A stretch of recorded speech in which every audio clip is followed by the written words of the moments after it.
Hello everyone, आप लोग कैसे हैं? आप लोग कमेंट में जरूर बताइएगा कि आप लोग की पढ़ाई लिखाई कैसी चल रही है और आप लोग कैसे हैं। तो नीट के एग्जाम का डेट भी आ चुकी है जो 2023 में 7 मई को होने वाली है। तो आप लोग का प्रिपरेशन अच्छा होना चाहिए, इसलिए मैंने फिर से डाइजेशन एंड ऑब्जर्वेशन का आज हाफ सब मतलब दो वीडियो में पूरे चैप्टर को कंप्लीट करूंगा। तो आज फर्स्ट हम लोग पढ़ेंगे डाइजेशन एंड ऑब्जर्वेशन। ये चैप्टर से नीट में भी एक या दो क्वेश्चन आता है। हर साल ऐसा देखा जाता है, एक या दो क्वेश्चन आते रहता है। तो ये भी चैप्टर को आप इग्नोर नहीं कर सकते हैं, क्योंकि ये भी चैप्टर का कहीं ना कहीं अपना इंपॉर्टेंस है और इससे नीट में क्वेश्चन पूछे जाते हैं। तो सबसे पहले हम लोग देखेंगे डाइजेशन एंड ऑब्जर्वेशन क्या होता है। सबसे पहले पढ़ेंगे कि डाइजेशन क्या होता है। तो आप लोग डाइजेशन को मतलब ही जानते होंगे कि कॉम्प्लेक्स फूड को सिंपल फॉर्म में चेंज करते हैं, सिंपल फॉर्म में उसको हम लोग डाइजेशन करते हैं। कहने का मतलब conversion of complex food substance to simple observer. Complex food substance conversion of complex food substance to simple observer form is called digestion. तो मतलब कॉम्प्लेक्स फूड को सिंपल ऑब्जर्वर फॉर्म में समझिए चेक करते हैं, इसको तो क्या कहते हैं? डाइजेशन कहते हैं। चलिए हम लोग पढ़ते हैं। सबसे पहले हम लोग पढ़ना है, लिखा हुआ है कि the major component of our food are carbohydrate, protein and fats. Major component है जो हमारे भोजन के लिए मुख्य जो कंपोनेंट्स है वो क्या क्या है? वह कार्बोहाइड्रेट है, प्रोटीन्स है और फैट है। क्या क्या है? कार्बोहाइड्रेट है, प्रोटीन्स है और फैट है। सेकेंड लाइन यहाँ पर मैंने लिखा है food provides energy and organic material for growth and repair of tissue। Food हमें क्या क्या फूड अगर हम लोग लेते हैं, खाना को हम लोग खाते हैं, उससे क्या क्या होता है? भोजन करने से हमें क्या क्या होता है? भोजन करने से हमें होता है कि हमारे शरीर में एनर्जी में हमारे शरीर को एनर्जी मिलता है और हमारे टिश्यू हमारे ग्रोथ में मदद होता है। जब हम लोग भोजन करते हैं तो हम लोग ग्रोथ में भी हेल्प होता है इससे। और रिपेयर ऑफ टिश्यू, टिश्यू क्या होता है? रिपेयर होता है क्या? किससे? फूड से। थर्ड वही बात हो गया digestion, the conversion of complex food substance to simple observer form is called digestion. मतलब कॉम्प्लेक्स फूड सब्सटेंस को हम लोग सिंपल ऑब्जर्वर फॉर्म में चेंज करते हैं, हम लोग क्या कहते हैं? डाइजेशन। मतलब ऐसा थोड़ी है कि हम रोटी सब्जी जिस तरह तोड़ के खाए डायरेक्ट वो हमारा डाइजेस्ट हो जाता है, नहीं। वो सिंपल फॉर्म में टूटता है, हमारे मुंह में जाता है, मुंह के बाद एसोफेगस में जाता है, एसोफेगस के बाद स्टमक में जाता है, वाटर में मिलता है, बोन में सब जो मिक्सचर होकर धीरे-धीरे सिंपल एब्डोमिनल फॉर्म में होता है। उसके बाद जाकर क्या होता है? वो भोजन डाइजेस्ट होता है। It is mechanical and biochemical method. Digestion क्या है? बायोकेमिकल एंड मैकेनिकल प्रोसेस है। डाइजेशन क्या है? बायोकेमिकल एंड मैकेनिकल प्रोसेस है। डाइजेशन क्या होता है? बायोकेमिकल एंड मैकेनिकल प्रोसेस होता है। इसको याद कीजिए और टिप पर आपको हमेशा ये सब शॉर्ट बातें याद रहना चाहिए। उसके बाद आता है एलिमेंट्री कैनाल। डाइजेशन पढ़ लिए हम लोग, फूड कंपोनेंट्स पढ़ लिए। उसके बाद आता है एलिमेंट्री कैनाल। एनसीईआरटी के सीक्वेंस वाइज से ही हम पढ़ाते हैं किसी भी बच्चे को, जिस तरह एनसीईआरटी में रहता है उसी तरह सीक्वेंस में, क्योंकि आपको एनसीईआरटी से ही नीट में क्वेश्चन आती है, अदरवाइज दूसरे कोई भी बुक से क्वेश्चन नहीं आते हैं। आप लोग देख सकते हैं क्वेश्चन उठाकर। उसके बाद हम लोग पढ़ते हैं एलिमेंट्री कैनाल क्या होता है। एलिमेंट्री कैनाल देखिए यहाँ लिखा गया है, it is a muscular passage for connecting mouth to anus. It is a muscular passage, यह क्या पैसेज है जो माउथ से लेकर एनस तक कनेक्ट होता है। Passage of mouth to anus that is called alimentary canal. That it is a passage, एक रास्ता इसको समझिए। उसको जो माउथ से एनस तक कनेक्ट होता है उसको हम क्या कहते हैं? Alimentary canal. जैसे रास्ता समझिए, पटना से समस्तीपुर के लिए कोई रास्ता कनेक्ट है, उसी तरह हमारे बॉडी के अंदर भी माउथ से लेकर एनस तक जो कनेक्ट है पैसेज, उसको हम लोग एलिमेंट्री कैनाल कहते हैं। उसे हम लोग क्या कहते हैं? एलिमेंट्री कैनाल कहते हैं। उसके बाद एक लाइन और लिखा गया है, buccal cavity have teeth and tongue. Buccal जो कैविटी होता है इसमें क्या क्या होता है? ये बक्कल कैविटी होता है, इसमें क्या क्या टीथ होता है, टीथ और क्या होता है? टंग। टीथ और टंग होता है कहाँ? बक्कल कैविटी में। कहाँ होता है? बक्कल कैविटी में क्या होता है? टीथ और टंग होता है। बक्कल कैविटी में क्या होता है? टीथ और टंग होता है। उसके बाद हम लोग ह्यूमन बक्कल, आप लोग क्या समझ गए? एलिमेंट्री कैनाल भी समझ गए होंगे। उसके बाद हम पढ़ने वाले हैं ह्यूमन टीथ। क्या पढ़ने वाले हैं? Human teeth. पहला टीथ होता है ट्रेगोडन, दूसरा टीथ होता है हेटेरोडन और तीसरा टीथ होता है डायफोडन। तो सबसे पहले हम लोग समझेंगे थिकोडंट टीथ क्या होता है। What do you understand by thecodont teeth?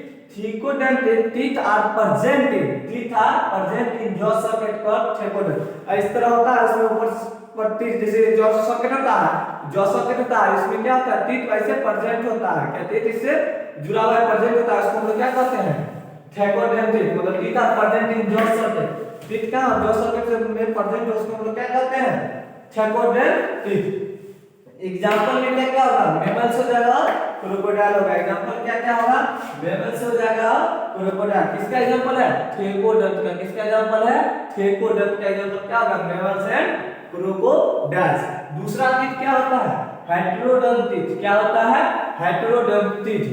Heterodont teeth क्या होता है? देखिए, all teeth are difference in shape called heterodont. मतलब जितने भी टीथ है वो डिफरेंस होते हैं, सेम नहीं होते हैं, डिफरेंस होते हैं, उसको हम लोग क्या कहते हैं? हेटेरोडंट टीथ। एग्जांपल में आ गया ह्यूमन। जैसे हेटेरोडंट टीथ, जैसे इंसिजर हो गया, कैनाइन हो गया, प्रीमोलर हो गया, मोलर हो गया। This all teeth are different. सभी टीथ क्या है? डिफरेंट है। उसके बाद क्या आता है? हेटेरोडंट टीथ भी कंप्लीट। उसके बाद क्या आता है?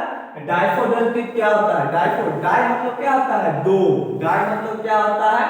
देखिए, हर चीज के सेंटेंस वर्ड से उसका मीनिंग को समझने की कोशिश कीजिए। डायफोडंट टीथ, डाई मतलब होता है टू। डाई मतलब क्या होता है? टू। डायफोडंट टीथ में मैंने लिखा है teeth which comes two time in whole life. वैसा टीथ, वैसा दांत जो हमारे लाइफ में दो बार आवे, उसको हम लोग डायफोडंट टीथ कहते हैं। कौन कौन टीथ हमारे लाइफ में दो बार आता है? इंसीजर। देखिए, इंसीजर क्या है? इंसीजर। दूसरा क्या है? कैनाइन। और तीसरा क्या है? मोलर। तीसरा क्या है? मोलर। ये सब किसका एग्जांपल था? डायफोडंट टीथ का था। तो आप लोगों ने पढ़ लिया टीथ तीन टाइप्स के होते थे, thecodont teeth, heterodont teeth and diphyodont teeth. They are three types of teeth. पहला एग्जांपल मैमल्स और क्रोकोडाइल था, दूसरा एग्जांपल ह्यूमन हो गया, तीसरा एग्जांपल इंसीजर हो गया, कैनाइन हो गया, मोलर हो गया। और अब हम लोग देख लेते हैं कि इंसीजर कहां पर होता है, कैनाइन कहां पर होता है, प्रीमोलर कहां पर होता है और मोलर कहां पर होता है। इस स्ट्रक्चर के द्वारा मैंने आप लोगों को यही बताया कि इंसीजर कहां पर होता है, मोलर कहां पर होता है, प्रीमोलर कहां पर होता है, कैनाइन कहां। देखिए, यहां ये दोनों क्या हो गया? मोलर्स हो गया। ये क्या हो गया? मोलर्स हो गया। क्या हो गया? देखिए, 6 से बनने लिए क्या हो गया? मोलर्स हो गया। मतलब इधर मोलर्स हो गया, इधर देखिए डिजिटल बोर्ड नहीं है, लेकिन हम उस पर फुली एक्सपेरिमेंट के साथ बताते, हाथ से बनाना पड़ता है तो समझ सकते हैं किस तरह बना होगा। तो ये सब क्या हो गया? ये सब मोलर्स हो गया। क्या हुआ? मोलर्स हुआ। उसके बाद ये सब क्या हो गए? दो। देखिए, नंबरिंग भी मैंने कर दिया है। ये क्या हो गया? प्रीमोलर हो गया। क्या हो गया? प्रीमोलर हो गया। और उसके बाद सबसे ऊपर क्या है? इंसीजर है। क्या है? इंसीजर है। उसके बगल में क्या है? कैनाइन है। उसके बगल में क्या है? कैनाइन है। तो इंसीजर, कैनाइन, प्रीमोलर और मोलर। और ये देखिए, इधर जो नीचे वाला होता है उसको हम लोग क्या कहते हैं? Socket of jaw. क्या बोलते हैं उसको? सॉकेट ऑफ जॉ बोलते हैं। नीचे में जो होता है गुदाला, उसको हम लोग क्या बोलते हैं? सॉकेट ऑफ जॉ बोलते हैं। देखिए, उसके बाद मैंने क्या लिखा है? There are 32 permanent teeth in one human. एक ह्यूमन में 32 दांतें होते हैं। ह्यूमन में, मानव में, बच्चे में मैं बात नहीं कर रहा। वन ह्यूमन में 32 टीथ होते हैं। Types of teeth present in human. Types of teeth present in human. Human में कौन कौन दांत होते हैं? देखिए, फर्स्ट होता है इंसिजर, दूसरा होता है कैनाइन, तीसरा होता है प्रीमोलर, चौथा होता है मोलर। फर्स्ट होता है इंसिजर, दूसरा होता है कैनाइन, तीसरा होता है प्रीमोलर, चौथा होता है मोलर। ठीक, उसके बाद सबसे पहले आता है इंसिजर। इंसीजर कितने होते हैं, कोई ऐसे बंदा बताइए। इंसीजर जो होते हैं वो इंसीजर 8 होते हैं। इंसीजर कितने होते हैं, इंसीजर 8 इन नंबर, मैंने लिखा है इंसीजर कितने होते हैं, 8 होते हैं। इंसीजर कितने होते हैं, 8 होते हैं, गिन सकते हैं। Also called smiling teeth, incisor को हम लोग क्या कहते हैं, आगे वाला आसन और कम हंसते हैं, क्या करते हैं, हंसते हैं। इसको हम लोग क्या कहते हैं, स्माइलिंग टीथ कहते हैं। इंसीजर को क्या कहते हैं हम लोग, स्माइलिंग टीथ कहते हैं। सिंगल रोटेट होता है, क्या होता है, सिंगल रोटेट होता है। दूसरा आता है केनाइन, दूसरा का उसके बगल में, इंसीजर के बगल में क्या होता है, केनाइन। केनाइन कितना होता है, केनाइन 4 इन नंबर, मतलब केनाइन कितने होते हैं, 4 होते हैं। केनाइन कितने होते हैं, 2 केनाइन कितने होते हैं, 4 होते हैं। कितने होते हैं, 4 होते हैं। It help in sharing and tearing of flesh, मांस को खाने में। चिकन वगैरह हम क्या करते हैं, धरते तो चीर फाड़ देते हैं। किसका काम है, केनाइन का ही काम है। ऐसे फ्लेश से चीर फाड़ करने का काम किसका है, यह केनाइन का काम है। इट इज भी सिंगल रोटेट, ये भी क्या है, सिंगल रोटेट है। कौन, केनाइन भी सिंगल रोटेट, इंसीजर भी सिंगल रोटेट।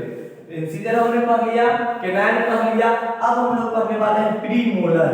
प्रीमोलर जो कितने होते हैं, प्रीमोलर भी 8 होते हैं। प्रीमोलर कितने होते हैं, 8 होते हैं। इट हेल्प इन च्यूइंग, चबाने में ये भोजन को मदद करते हैं। प्रीमोलर क्या चीज में मदद करते हैं, भोजन को चबाने में मदद करते हैं। प्रीमोलर क्या चीज में मदद करते हैं, भोजन को चबाने में मदद करते हैं। It help in chewing grinding of food, भोजन को चबाने में मदद करते हैं। क्या, प्रीमोलर कितने होते हैं, प्रीमोलर 8 प्रीमोलर होते हैं। कितने होते हैं premolar, 8। It gives shape to chip, it gives shape to tooth. देखिए सबसे बड़ी बात बताने वाला, चिप का मतलब क्या होता है। आपके दादाजी घर पे होंगे या दादी, उनका गाल कैसे होता है, ये दोनों अंदर धस जाता है, उसको चिक से देता है प्रीमोलर।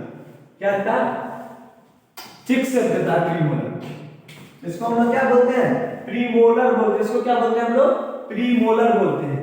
उसके बाद क्या होता है, lower premolar is single rotate, मतलब लोअर नीचे वाला जो होता है प्रीमोलर, ये क्या होता है, सिंगल रोटेट होता है। नीचे वाला जो प्रीमोलर होता है सिंगल रोटेट होता है, और ऊपर वाला जो प्रीमोलर होता है वो डबल रोटेट होता है। और ऊपर वाला जो प्रीमोलर होता है क्या होता है, डबल रोटेट होता है, और नीचे वाला जो होता है वो सिंगल रोटेट होता है। That means lower premolar is single rotate and upper premolar is double rotate, upper premolar is double rotate. उसके बाद हम लोगों ने इंसीजर पढ़ लिया, केनाइन पढ़ लिया, प्रीमोलर पढ़ लिया।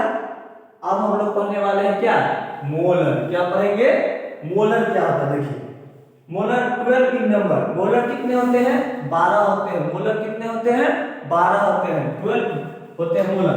Help in chewing and grinding of food, ये भी क्या चीज मदद करता है, भोजन को चबाने में मदद करती है। मोलर क्या चीज मदद करती है, भोजन को चबाने में मदद करती है, भोजन को चबाने में मदद करती है। Lower molar is double. इसमें देखिए प्रीमोलर में लोअर में क्या था, सिंगल रोटेट था, और मोलर में lower molar is double rotate होता है, और वाइल अपर में triple rotate, while upper is triple rotate, while upper is triple rotate, while upper in triple rotate. उसमें क्या था, ट्रिपल रोटेट है, किसमें, वाइल इन ट्रिपल रोटेट, किसमें, मोलर में ट्रिपल रोटेट है। वहां तक कंप्लीट हम लोगों ने वाइल ट्रिपल रोटेट कर लिया। हम लोगों ने पढ़ लिया कंपोनेंट पढ़ लिया, डाइजेशन पढ़ लिया, एलिमेंट्री कैनाल पढ़ लिया, उसके बाद ह्यूमन टीथ पढ़ लिया, थिकोडेंट पढ़ लिया, उसके बाद हेडोडेंट पढ़ लिया, डायफोडेंट पढ़ लिया, स्ट्रक्चर ऑफ टीथ पढ़ लिए हम लोग, उसका टाइप्स पढ़ लिए। और उसके बाद हम लोगों को पढ़ना है क्या, इनेमल पढ़ना है। क्या पढ़ना है, इनेमल पढ़ना है। नेक्स्ट टॉपिक जो है उसका हम लोग इनेमल पढ़ना है। क्या पढ़ेंगे हम लोग, इनेमल पढ़ेंगे। क्या पढ़ेंगे, इनेमल पढ़ेंगे। इनेमल क्या होता है, देखिए इनेमल क्या होता है, अभी हम लोग इनेमल को पढ़ेंगे। क्या पढ़ेंगे हम लोग, इनेमल पढ़ेंगे। क्या होता है इनेमल, क्या होता है इनेमल, हम लोग पढ़ेंगे कि इनेमल क्या होता है। देखिए इनेमल जो होता है, the hard chewing surface covering of teeth is made of enamel in which help in mastication of food. Enamel जो होता है इनेबल को आप सभी लोग जानते हो, कुछ लोग को कंफ्यूजन होगा कि इनेबल किसे कहते हैं, तो मैं कंफ्यूजन को दूर करते हुए आप लोगों को बताता हूँ कि जितना उजला उजला दिख रहा है ना, ये जितने उजला उजला दिख रहा है इस सब को हम लोग इनेबल कहते हैं। जितना उजला उजला दिख रहा है इस सब को हम लोग इनेबल बोलते हैं। क्या बोलते हैं? इनेबल, इसी को हम लोग बोलते हैं। तो यहाँ पर लाइन लिखा गया है the hard chewing surface, the hard chewing surface, the hard chewing surface covering of teeth, the hard chewing surface covering of teeth is made of enamel which help in mastication of food। ये क्या चीज में मदद करता है? मास्टिकेशन of food, भोजन को, कोई भी भोजन को हम लोग काटते काटते या किससे है? दांत से काटते हैं। तो मास्टिकेशन ऑफ फूड में क्या करता है? मदद करता है इनेमल। इनेबल आप लोग समझे कि नहीं? इनेबल सभी लोग, मैं उम्मीद करता हूं इनेबल को देखिए, इनेबल जितना उजला उजला दांत दिख रहा है सब को हम लोग क्या बोलते हैं? इनेबल बोलते हैं। वही लाइन लिखा गया the hard chewing surface covering of teeth is made of enamel which help in mastication of food. ये क्या चीज में मदद करता है? मास्टिकेशन में मदद करता है भोजन में। उसके बाद एक लाइन लिखे हम लोग इनेबल के बारे में, एक लाइन लिखा गया है it is hardest part of body, non cellular and non vascular। देखिए सबसे बड़ी बात है, it is hardest part of body, हमारे बॉडी का सबसे हार्ड पार्ट है। हमारे बॉडी का क्या? दांत क्या है? दांत क्या है? आप लोग बताइए। दांत मसल है, दांत बोन है। it is the hardest part of body, हमारे बॉडी का सबसे हार्डेस्ट पार्ट है, हमारे बॉडी का सबसे हार्डेस्ट पार्ट है। और ये नॉन सेलुलर है। ये क्या है? नॉन सेलुलर है। बोन इनेबल नॉन सेलुलर है, नॉन वेस्कुलर भी है। नॉन सेलुलर के साथ नॉन वेस्कुलर भी है। क्या? Enable. It is hardest part of body, non cellular and non vascular. ये क्या क्या है? It is hardest part of body, non cellular and non vascular. क्या? इनेबल है। इनेबल से हम लोग क्या क्या समझे? उसके बाद देखिए ये इनेबल फॉर्म कहां से फॉर्म होता है? सबसे बड़ी पॉइंट है, वीवीआई क्वेश्चन है, नीट में क्वेश्चन आ सकता है, में भी क्वेश्चन पूछा जा सकता है। क्या फॉर्मेशन वगैरह ज्यादा पूछता है, तो आप उस पर ध्यान देते रहिएगा भाई। क्वेश्चन छूटेगा तो फिर समझ जाइए 4 नंबर का बात है, एक क्वेश्चन का मतलब। इसीलिए ध्यान से पढ़िए और कैरियर बनाइए, एम्स में पहुंचिए और वहां जाकर मस्ती कीजिए। जो मस्ती कॉलेज लाइफ में कहीं नहीं है बाबू, इसलिए पढ़ाई पर ध्यान दो, थोड़ा ठीक से पढ़ो। देखिए उसके बाद क्या है? Form by calcium carbonate and calcium phosphate. ये कहां से फॉर्म होता है? कैल्शियम कार्बोनेट और कैल्शियम फॉस्फेट से। कहां से फॉर्म होता है enable? Calcium carbonate and calcium phosphate से फॉर्म होता है। कहां से फॉर्म होता है? कैल्शियम कार्बोनेट से और कैल्शियम फॉस्फेट से क्या होता है? फॉर्म होता है क्या? इनेबल। उसके बाद इनेबल कंप्लीट, इनेबल के बाद क्या होगा? नीचे डेंटाइन। क्या होगा? डेंटाइन। क्या होगा नीचे? इनेबल खत्म, आप क्या आएगा? डेंटाइन। देखिए डेंटाइन में क्या होता है? पढ़ी।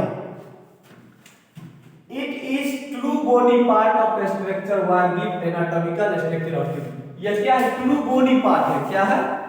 ट्रू बोनी पार्ट है। ट्रू बोनी पार्ट है।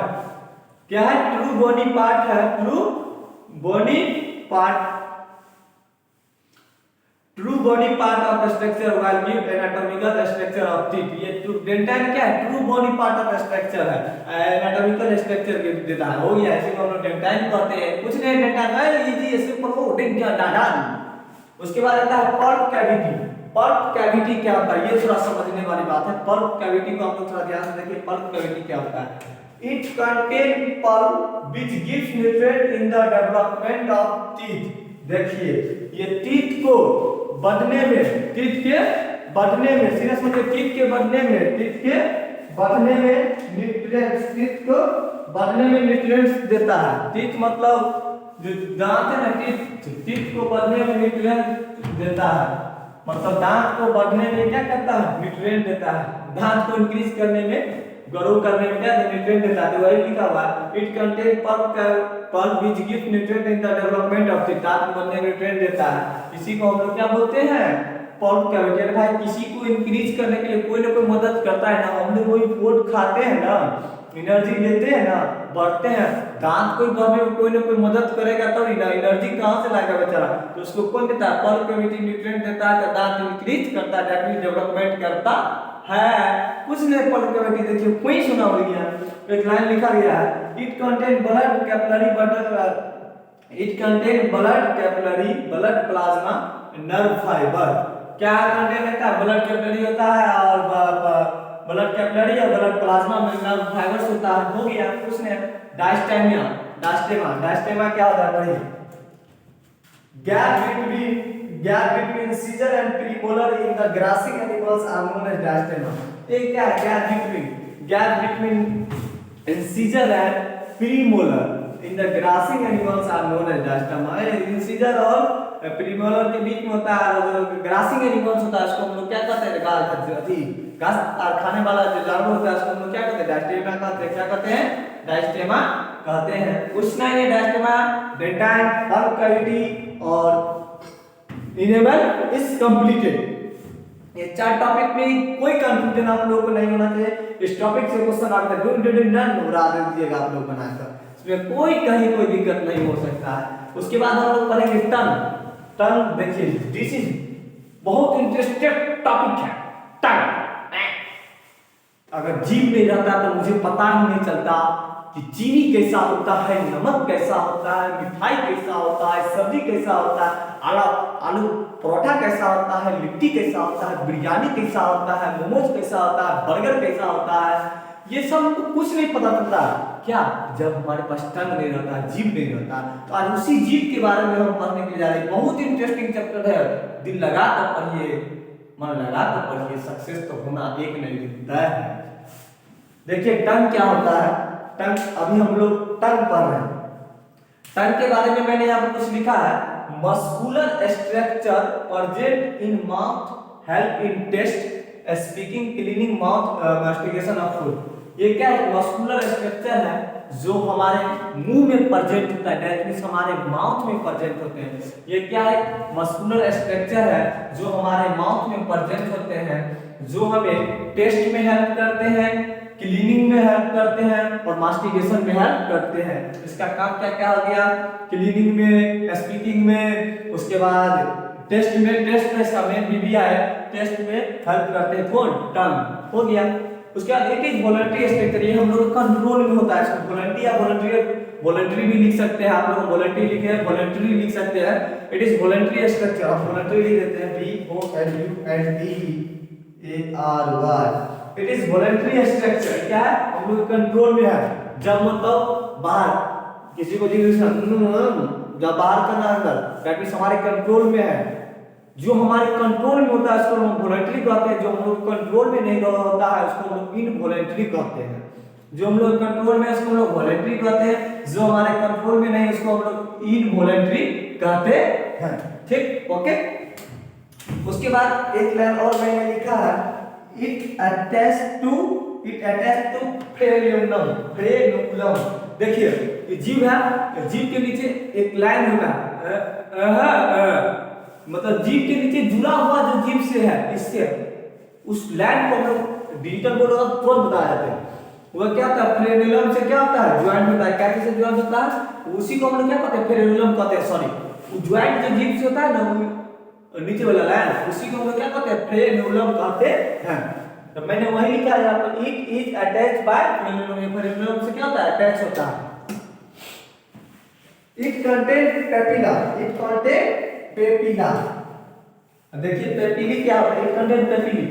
जीभ के ऊपर में जो दाना दाना रहता है, जीभ के ऊपर में दाना दाना रहता है, उसी को हम लोग पेपिली बोलते हैं। जीभ के ऊपर में रहता है दाना दाना, उसको हम लोग क्या कहते हैं, पेपिली कहते हैं। क्या कहते हैं उसको हम लोग, पेपिली कहते हैं। जीभ के ऊपर जो दाना दाना होता है ना, उसी को हम लोग क्या बोलते हैं, पेपिली बोलते हैं।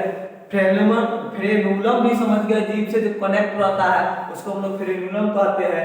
वॉलंटरी स्ट्रक्चर होता है, वो भी समझ गए। टेस्ट में, स्पीकिंग में, क्लीनिंग में हेल्प करता है, वो भी समझ गए। कुछ नहीं है, ध्यान से पढ़िएगा तो कुछ नहीं है। नीट जैसा एग्जाम कुछ नहीं है। आप कोई बच्चा ही तो नीट पास करता है, कोई बच्चे तो 720 में 720 लाता है। जब वो बच्चा ला सकता है तो आप भी ला सकते हैं। पढ़िए। उसके बाद एक लाइन और मैंने लिखा है, papillae present on top which contain test word and which is responsible for test. पहली प्रेजेंट ऑन टंग, पहली कहां प्रेजेंट होता है, दैट मींस पहली कहां उपस्थित होता है, टंग के ऊपर में उपस्थित होता है, मतलब दाना दाना लगा होता है टंग के ऊपर में उपस्थित रहता है, प्रेजेंट होता है, which contain test word and which is responsible for test. इसका मेन काम, ये क्यों रिस्पांसिबल होता है, इसका मेन काम क्या है, टेस्ट को बताने में। रिस्पांसिबल फॉर टेस्ट के लिए रिस्पांसिबल होता है, किसके लिए रिस्पांसिबल होता है, ये पहली टेस्ट के लिए रिस्पांसिबल होता है, किसके लिए रिस्पांसिबल होता है, टेस्ट के लिए रिस्पांसिबल होता है।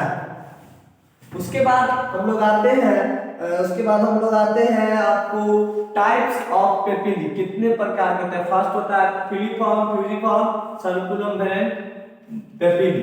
तो देखिए सबसे पहले हम लोग पढ़ेंगे कि फिलिफॉर्म पेपिली क्या होता है। फिलिफॉर्म पेपिली क्या होता है, it is most abundant papillae in on top, it has no taste bud. ये क्या होता है, बहुत सबसे, इट इज मोस्ट एबंडेंट, सबसे ज्यादा होता है, क्या होता है, मोस्ट एबंडेंट मतलब सबसे ज्यादा होता है। इधर मेरे इधर देखिए, हेलो हेलो मेरे इधर फिलिफॉर्म है, सब्जी पर सबसे ज्यादा रहता है, लेकिन ये टेस्ट बड में होता है। It has no taste bud, इसके पास कोई टेस्ट बड नहीं होता है, इससे आप टेस्ट नहीं पता नहीं कर सकते। यहाँ पर लिखा हुआ है it has no taste bud, लेकिन सबसे ज्यादा होता है, लेकिन इसमें taste, it has no taste bud होता है इसमें, लेकिन मोस्ट एबंडेंट होता है, सबसे ज्यादा होता है। कौन में, फिलिफॉर्म पेपिली। दूसरा आता है fungiform papillae, it is red dot on top which have taste bud. ये कैसा था, रेड डॉट ऑन टॉप होता है, लेकिन इसके पास टेस्ट बड होता है, इससे टेस्ट आप कर सकते हैं, किसमें, फ्यूजिफॉर्म पेपिली में। तीसरा सर्कम वैलेंट पेपिली, तीसरा क्या आता है, circumvallate papillae, it is largest in size, it is largest in, double लिखा गया था, it is largest in size and have taste bud, सबसे बड़ा होता है और यह टेस्ट ये क्या होता है, टेस्ट बर्ड होता है, क्या होता है, टेस्ट बर्ड होता है, क्या होता है, टेस्ट बर्ड होता है, क्या होता है, टेस्ट बर्ड होता है, सबसे बड़ा होता है और taste bud. Types of papillae भी हम लोग पढ़ लिए।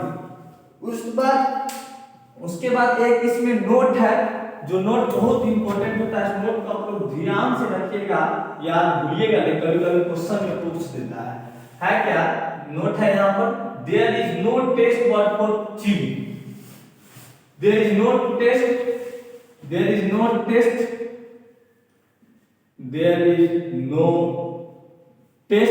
वर्ड फॉर चिली, चिली में कोई टेस्ट वर्ड नहीं होता है, there is no taste word for chilli, chilli के लिए कोई टेस्ट वर्ड नहीं होता है, there is no taste word for chilli. उसके बाद हम लोग पढ़ेंगे, हम लोग माउथ पढ़ लिए, माउथ में टीथ पढ़ लिए, बतख कैविटी देख लिए। उसके बाद आता है ओसोफेगस, ओसोफेगस आता है। अब हम लोग ओसोफेगस को पढ़ेंगे। ओसोफेगस क्या, what is oesophagus, what do you understand bye oesophagus. Oesophagus से आप लोग समझते क्या, से जो आता है ओसोफेगस, उस ओसोफेगस से आप लोग समझते क्या। देखिए मैंने इसमें कुछ पॉइंट्स लिखा है, उस पॉइंट्स को बी केयरफुली अब लिसन, आप लोग ओसोफेगस को बहुत ध्यान से सुनेगा कि ओसोफेगस होता क्या है। Oesophagus it is a muscular tube like structure which structure from mouth and transfer food to stomach, that is esophagus। यह एक मस्कुलर ट्यूब लाइक स्ट्रक्चर है, मस्कुलर ट्यूब लाइक स्ट्रक्चर समझिए, ऐसे करके मस्कुलर ट्यूब लाइक स्ट्रक्चर है जो mouth से food लेकर स्टोमच तक ट्रांसफर करता है। दैट मींस यह एक मस्कुलर ट्यूब लाइक का स्ट्रक्चर है। ये क्या है, मस्कुलर ट्यूब लाइक का एक स्ट्रक्चर है जो माउथ से फूड लेकर स्टोमच तक पहुंचाता है। That this is a passage, this is a pathway, सीधा समझिए कि रास्ता है। ओसोफेगस एक दिस इज रास्ता, ओसोफेगस एक रास्ता है जो माउथ से फूड लेकर स्टोमच तक पहुंचाता है, उसे हम लोग ओसोफेगस कहते हैं। यहाँ पर वही चीज लिखा हुआ है, it is a muscular tube like structure which structure from mouth and transfer food to stomach, that is called oesophagus. इसको हम लोग क्या बोलेंगे, ओसोफेगस बोलेंगे। इसको हम लोग क्या बोलेंगे, ओसोफेगस। ओसोफेगस एक रास्ता है जो माउथ से भोजन लेकर स्टोमच तक पहुंचाता है, that is called oesophagus. Oesophagus is complete, no doubt. उसके बाद हमने इसमें पॉइंट लिखा है ओसोफेगस में लिखा it open into stomach which regulated by gastro oesophagus sphincter. देखिए इट ओपन इन स्टोमच, कहां खुलता है ओसोफेगस जाकर? स्टोमच में खुलता है। कहां खुलता है? स्टोमच में खुलता है। Which is regulated by gastro oesophagus sphincter. किसके द्वारा रेगुलेट कैसे होता है? Regulated by gastro oesophagus sphincter से क्या होता है? रेगुलेट होता है। इसके द्वारा गैस्ट्रो ओसोफेगस स्फिंक्टर से क्या होता है? रेगुलेट होता है। ठीक है।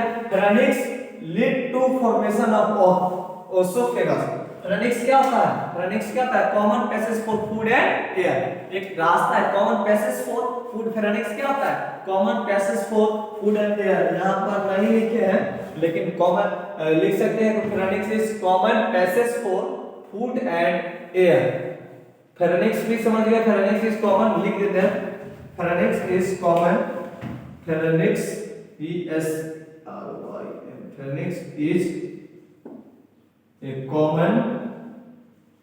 Pharynx is a common passage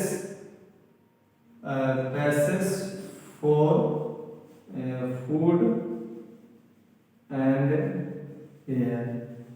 ये क्या है? Common passage for food and air pharynx. ठीक, तो आई होप कि आप लोगों का ओसोफेगस भी कंप्लीट हो गया।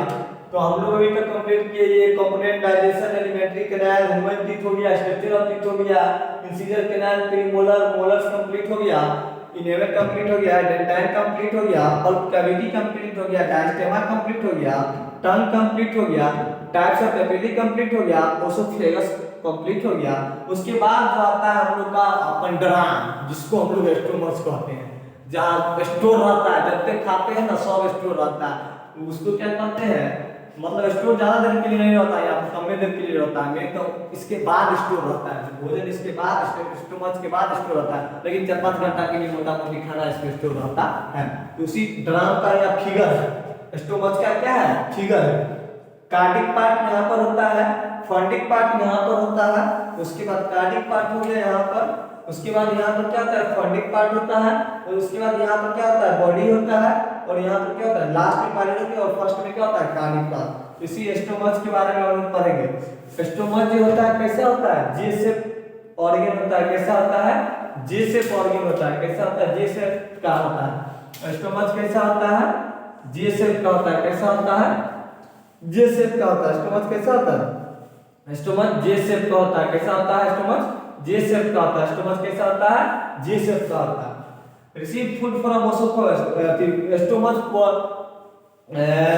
भोजन कहां से रिसीव करता है? आखिर हम लोग भी कोई भी चीज कहीं ना कहीं से रिसीव करते हैं, जैसे किताब हो, पेन हो, कॉपी हो।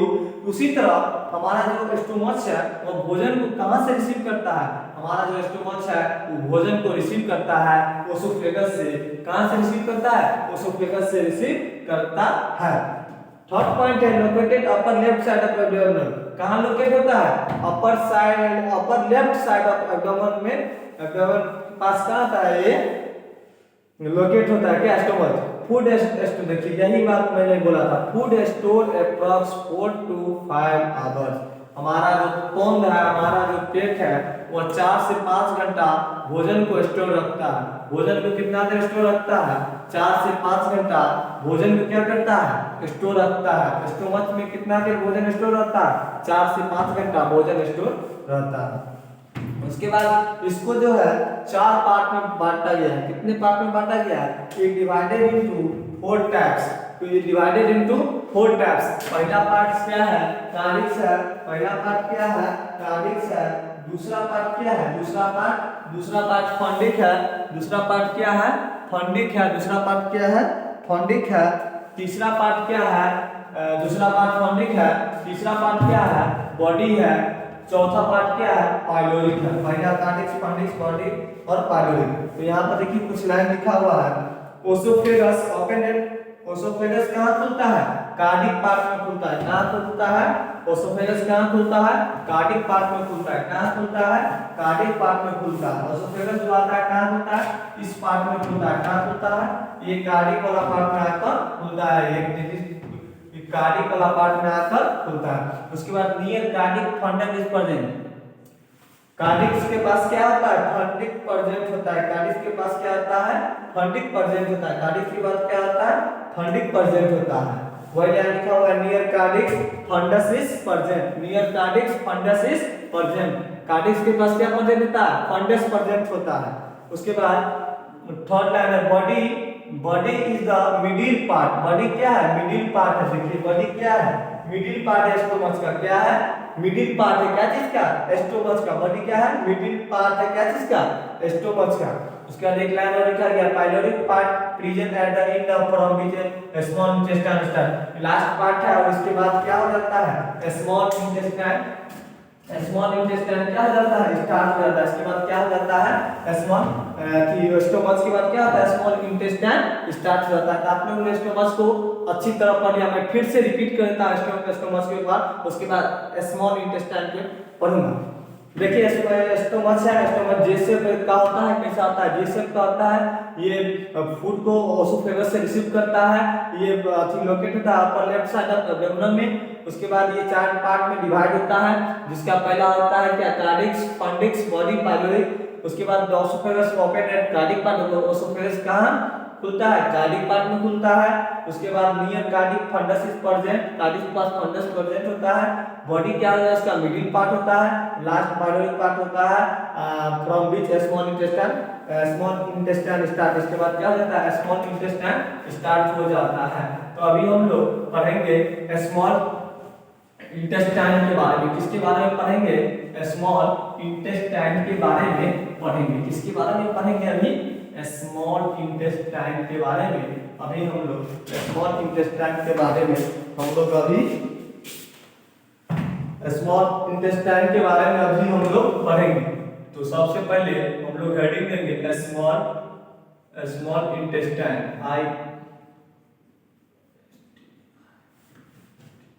स्मॉल इंटेस्टाइन, सबसे पहले स्मॉल इंटेस्टाइन के बारे में पढ़ेंगे। स्मॉल इंटेस्टाइन जो होता है, स्मॉल इंटेस्टाइन का जो लंबाई होता है करीब 6.5 मीटर लेंथ होता है। 6.5 मीटर लेंथ होता है। कितना लेंथ होता है, 6.5 मीटर इसका लेंथ होता है। इसका लेंथ कितना आता है, इट्स लेंथ इज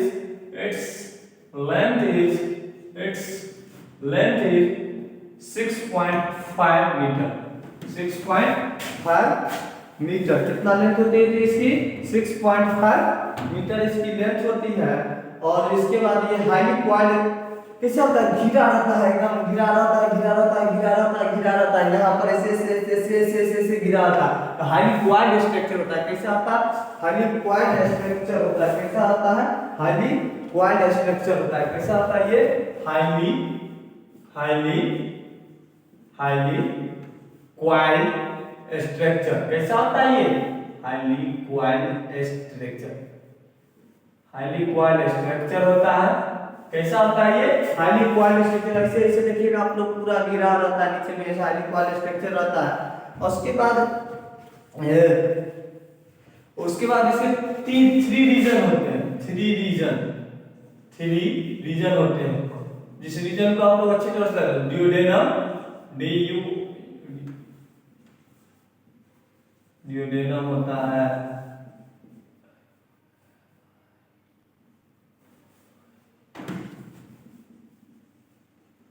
इलियम होता है, जेजुनम होता है।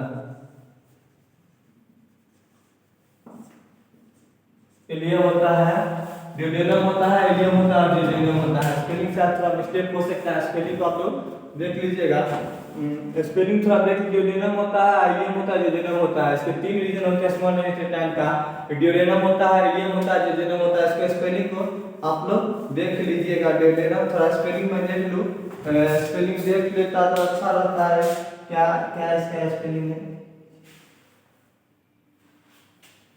जेजुनम, इलियम, ड्यूडेनम, इसका तीन रीजन होता है। उसके बाद थोड़ा सा अब इसमें क्या बढ़े, म्यूकस इंजाइम वगैरह थोड़ा सा छोड़िए इसको। हार्मोन जो होता है, म्यूकस इपिथेलियल सेल से रिलीज होता है। म्यूकस जो होता है कहाँ से, इपिथेलियल सेल से रिलीज। म्यूकस जो होता है, म्यूकस एक लाइन और लिख दीजिए, MUC। म्यूकस कहाँ से रिलीज होता है, इपिथेलियल सेल से रिलीज होता है। म्यूकस इपिथेलियल सेल से रिलीज होता है। म्यूकस कहाँ से रिलीज होता है? म्यूकस एपिथेलियल सेल से रिलीज होता है। म्यूकस एपिथेलियल सेल से रिलीज होता है। और एंजाइम पेनेट सेल से रिलीज होता है। एंजाइम क्या चीज से रिलीज होता है? एंजाइम जो होता है, एंजाइम पेनेट सेल से रिलीज होता है। पेनेट सेल से रिलीज होता है। पेनेट सेल से रिलीज होता है। क्या चीज से रिलीज होता है? पेनेट सेल से रिलीज होता है। म्यूकस एपिथेलियल सेल से रिलीज होता है और एंजाइम पेनेट सेल से रिलीज होता है। तो अभी तक हम लोगों ने क्या क्या पढ़ा? डाइजेशन रेगुलेशन सबसे पहले पढ़ा। डाइजेशन क्या होता है, उसके कंपोनेंट फूड्स का क्या होता है। उसके बाद हम लोगों ने पढ़ा कि एलिमेंट्री कैनाल क्या होता है। एलिमेंट्री कैनाल के बाद हम लोगों ने टीथ के बारे में पढ़ा। जो टीथ था, ट्रिबोडेंट था, हाइड्रोडेंट था, डाइकोडेंट था। उसके बाद ह्यूमन एडल्ट ह्यूमन में 32 टीथ होते हैं। उसके 4 पार्ट्स होते हैं, इंसिजर होते हैं, कैनाल होते हैं, प्रीमोलर होते हैं, मोलर होते हैं। उसके बारे में पढ़ा। उसके बाद हम लोगों ने पढ़ा नेवल के बारे में पढ़ा। नेवल के बाद हम लोगों ने पढ़ा डेंटाइन के बारे में पढ़ा। डेंटाइन के बाद हम लोगों ने पल्प कैविटी के बारे में पढ़ा। पल्प कैविटी के बाद हम लोग डायस्टेमा के बारे में पढ़ा। डायस्टेमा के बाद हम लोगों ने टंग के बारे में पढ़ा। टंग के बाद हम लोग पढ़ रहे थे क्या पेपिला के बारे में पढ़ा। टाइप्स ऑफ पेपिला के बारे में पढ़ा। टाइप्स ऑफ पेपिला के बारे में क्या पढ़े थे? ओसोफेगस पढ़े। ओसोफेगस के बाद हम लोग क्या पढ़े? स्टोमच पढ़े। स्टोमच के बाद हम लोग क्या पढ़े? स्मॉल इंटेस्टाइन के बारे में पढ़े। स्मॉल इंटेस्टाइन के बारे में पढ़े। This is the last topic for this class. आज के क्लास के लिए लास्ट टॉपिक था और मैं उम्मीद करता हूं कि आप लोग इस लेक्चर को पूरी तरह अच्छी तरह से देखे होंगे और आप लोग बताएंगे कमेंट करके आप लोग को यह वीडियो कैसा लगा। नेक्स्ट लेक्चर जल्दी आने वाला आएगा, बहुत जल्द आएगा। आई होप कि आप सभी इस चैप्टर को अच्छी तरह से देखेंगे। और कुछ बाय मिस्टेक मेरे द्वारा हुआ होगा तो आप लोग कमेंट कर जरूर बता दें। छोटा मोटा मिस्टेक हो सकता है, इसके लिए कोई बात नहीं। इसके लिए सॉरी यदि कोई गलती हुआ होगा तो। जय हिंद, जय बिहार।